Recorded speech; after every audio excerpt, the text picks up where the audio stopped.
Gaddar film అవార్డుల ప్రధానోత్సవాన్ని ఉగాది రోజున grand గా నిర్వహించేందుకు తెలంగాణ ప్రభుత్వం ప్లాన్ చేస్తోంది.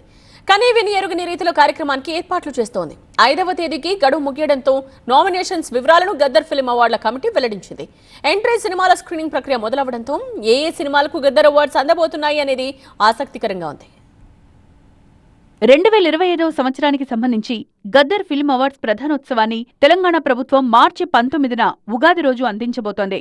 దీనికి సంబంధించి భారీ కసరత్తు చేస్తోంది. 2025లో విడుదలైన దాదాపు 220 చిత్రాల నుంచి ఎంపిక జరగనుంది. 5వ తేదీతో గడువు ముగియగా నామినేషన్స్ వివరాలను గద్దర్ ఫిల్మ్ అవార్డ్స్ కమిటీకి తెలియజేసింది. దీనిలో భాగంగా హైదరాబాద్ ప్రసాద్ ల్యాబ్స్ లో సినిమాల స్క్రీనింగ్ ప్రక్రియ కార్యక్రమాన్ని డిప్యూటీ సీఎం భట్టి విక్రమార్క ప్రారంభించారు.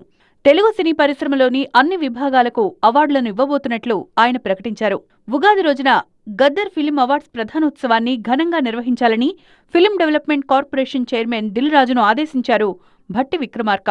ఈ తెలంగాణ గద్దర్ ఫిలిం అవార్డ్స్ పెద్ద ఎత్తున విజయవంతం కావాలని, ఈ ఫిలిం ఇండస్ట్రీకి రాష్ట్ర ప్రభుత్వం ఎప్పుడూ వెన్నంటి ఉంటుందని, ఏ అవసరం వచ్చినా అర్ధరాత్రి తలుపు తట్టినా ఈ ప్రభుత్వం మీకోసం ఉన్నది అని చెప్పేటువంటి అంశాన్ని ఇక సుమారు 90 సినిమాలు గద్దర్ అవార్డ్స్ లోని వివిధ కేటగిరీల్లో ఎంట్రీకి వచ్చినట్లు Telangana film development corporation chairman Dil Raju ప్రకటించారు.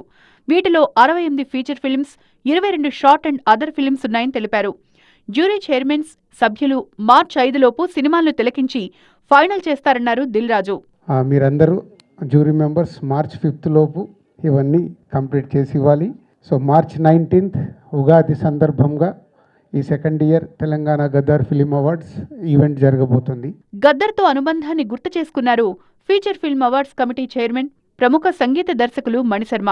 ఎంట్రీ మూవీస్ లో మంచి వాటిని ఎంపిక చేయడం జరుగుతుందన్నారు.